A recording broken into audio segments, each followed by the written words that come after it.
Welcome back to All This Math. This is Professor Parker, and today on this lesson, we're going to be solving and graphing inequalities. All right, solving and graphing inequalities. Okay, so let's take a look at what we have. We have 17 minus 5y is greater than 8y minus 9. So what we're trying to do is we're trying to solve for y. All right, we're trying to solve for y. Now, one of the challenges we have is that we got y in multiple places. We got a y term on the left side of the inequality. We got a y term on the right side of the inequality. So we got y in multiple places, right? We need to consolidate and figure out how to get y in one place. So that's one of the things we're going to do. All right. So we're trying to solve for y. So one thing I like to do is I like to get all my y's. If I got multiple y's or multiple variables, I like to get them all on one side of the equation or the inequality. This is an inequality. It's not an equation. There's no equal sign. But we solve it the same way. We do the same thing for inequalities as we do for equations. All right, so watch this. What I'm gonna do is something called transposing. Transposing is when you just move terms from one side of the problem to the other side of the problem, or from one side of the equation to the other side of the equation, or from one side of the inequality to the other side of the inequality.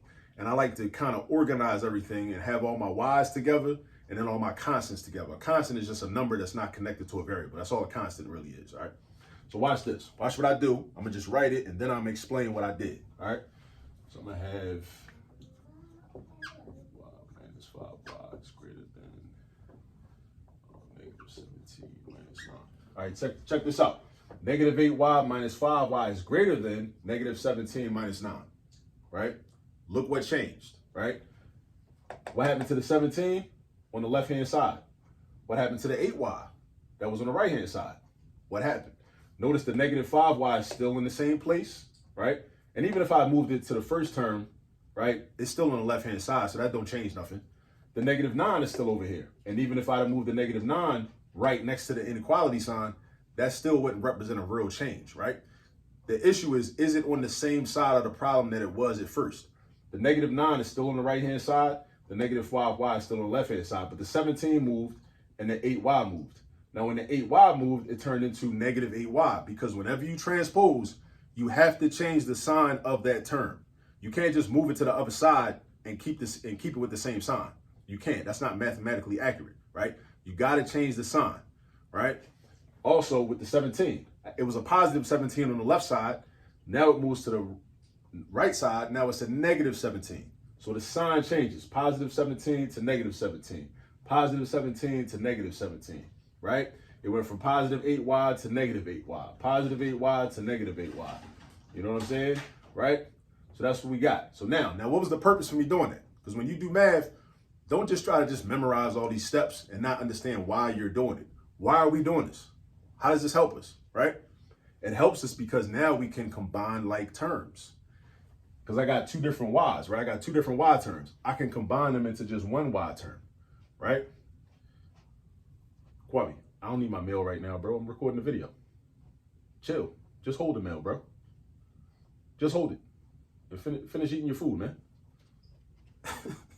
So like I was saying, all right, I got y terms, right? I got y terms, right, that I can just combine, right? I can just do negative 8y minus 5y and get one single y term. Then on the right-hand side, I could do negative 17 minus 9 and get one number, right? That simplifies the inequality. It simplifies the inequality. So let's do that. What's negative 8 minus 5? Negative 13. So that's negative 13y greater than, and then negative 17 minus 9, that's negative 26, right? Negative 17 minus 9 is negative 26. So look, now I got negative 13y is greater than negative 26. I'm trying to get y by itself, so I got to get rid of negative 13. In order to get rid of negative 13, I have to do the opposite operation from what negative 13 is involved in right now. Negative 13 is involved in multiplication because, how do I know this? Because negative 13y means, in math language, negative 13 times y. That's what that means, right? Or in math language, it's negative 13y, but in English language, it would mean negative 13 multiplied by y, right? So in order to get rid of that, I do the opposite operation. Division, division, division. I divide by the negative 13. And if I do it on the left side, I also got to do it on the right side, right? Left side, right side. Divide by negative 13, right? So negative 13 divided by negative 13 is positive 1. So we got 1y right? Whoa, now look, watch this, watch this. Before I write this greater than sign, before I write that, ask this question. Am I dividing by a negative number? Am I dividing by a negative number? It don't matter that negative 26 is negative. We don't care about that being negative. We care about what we're dividing by. I'm dividing by a negative number. So when the answer is yes to that question, that means we got to flip the inequality sign. So it's going to be y is not greater than no more. Now y is less than. So y is less than positive 2. Y is less than positive 2. Y is less than positive 2. That's the solution. Because if we didn't, because check this out. If we didn't flip the inequality sign, we would end up with solutions that don't solve. Solutions that don't solve. That's something that Fred Hampton talked about. Rest in peace to Chairman Fred Hampton, Black Panther Party for self-defense out in Chicago, right? I think Dr. King said the same thing. We don't want to end up with solutions that don't solve, answers that don't answer, and explanations that don't explain, right? When we deal with our conditions in this society, in Western society, right? So that's why you have to flip the inequality sign or you'll have solutions that don't solve, all right? And again, that's systematics. Nice little tie-in right to the Black Panther Party, you know what I mean? So anyway, now let's graph this. Let's graph this, right?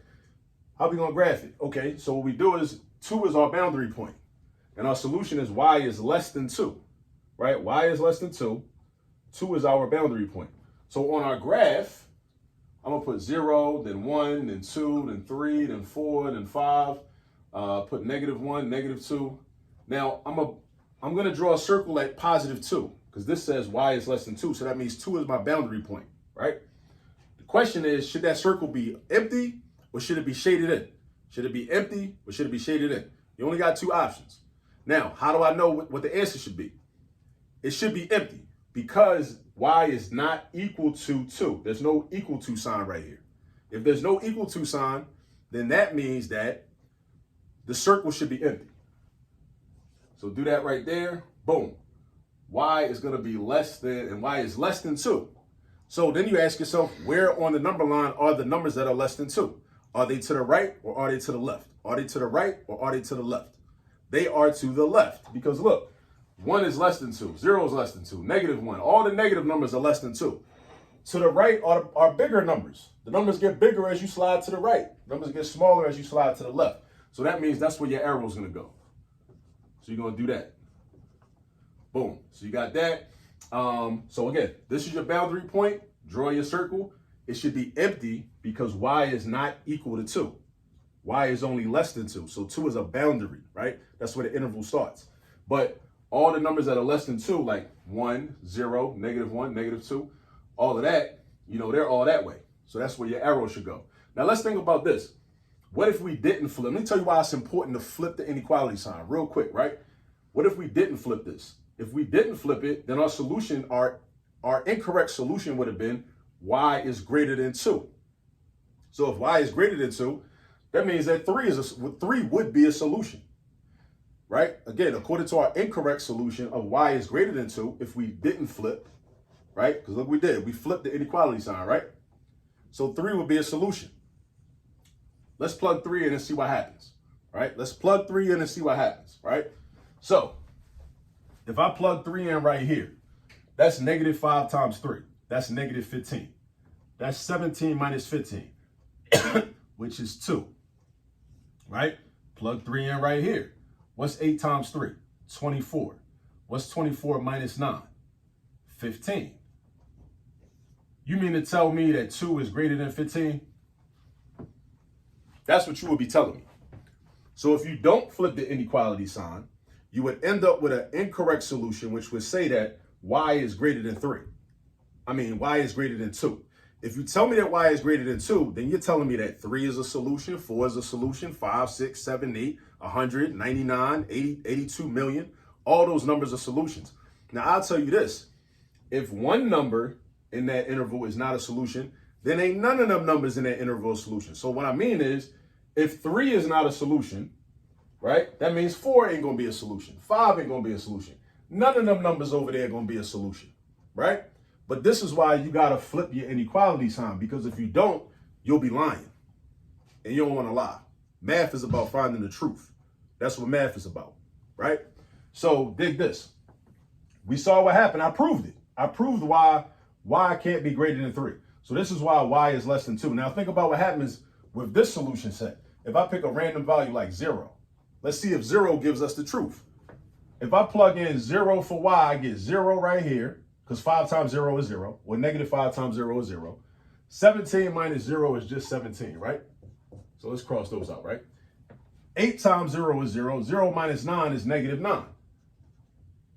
So now I got 17 compared to negative 9. Now, question, is 17 greater than negative 9?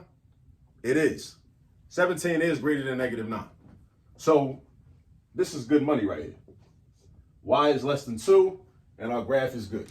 All right? So definitely practice problems like this. Don't forget to flip your inequality sign when you divide by a negative. When you divide by a negative. Don't forget to flip your inequality sign whenever you divide by a negative. All right? All right. So definitely practice these. I'll see y'all on the next video. Peace.